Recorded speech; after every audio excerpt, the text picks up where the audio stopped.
Israel और Hamas के बीच जारी जंग का आज 12वां दिन है। इजराइल डिफेंस फोर्स यानी IDF ने 13 अक्टूबर को फिलिस्तीनी लोगों को उत्तरी गाजा खाली करके दक्षिण की तरफ शिफ्ट होने का कहा।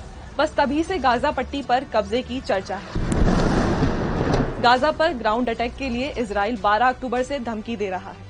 इसके लिए साउथ बॉर्डर पर हथियार, गोला बारूद और टैंकर्स के साथ करीब 1 लाख इजरायली सैनिक तैनात हैं। दरअसल 7 अक्टूबर को हमास के सरप्राइज अटैक के बाद से ही इजराइल आक्रामक कार्रवाई कर रहा है। उसकी एयरफोर्स हमास के ठिकानों को निशाना बना रही है। लेकिन ये इतना आसान भी नहीं, क्योंकि हमास ने पूरी गाजा पट्टी में करीब 500 किलोमीटर लंबी सुरंगों का नेटवर्क फैला रखा है।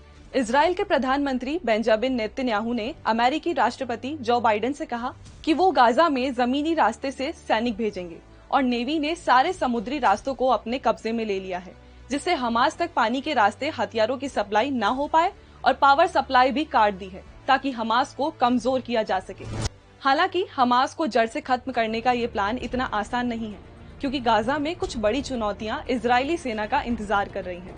अर्बन वॉरफेयर इजराइल और गाजा की सच्चाई है, यानी जंग ऐसे इलाकों में लड़ी जा रही है जहां लोगों के घर, अस्पताल और स्कूल हैं।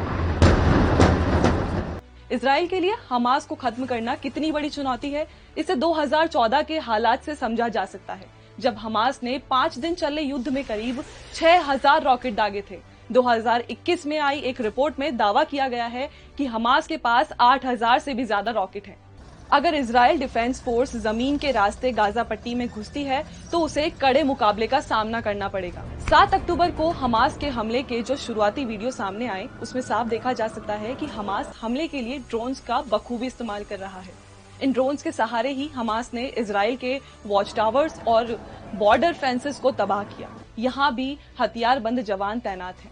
हमास के ड्रोन्स और सुरंगों का नेटवर्क इजराइल की सबसे बड़ी चुनौती बन सकता है। गाजा में करीब 500 किलोमीटर लंबी सुरंगों का जाल बिछा है, जिसका इस्तेमाल हमास के लड़ाकू पोजीशन बदलने के लिए करते हैं। इनके पास RPG-7 से लेकर मॉडर्न RPG-29 तक है। इसके अलावा हमास ने गाजा पट्टी के शहरों में कंक्रीट और स्टील से बड़ी बड़ी बिल्डिंग्स बनाई हैं। इन बिल्डिंग्स में स्नाइपर्स हमेशा मौजूद होते हैं।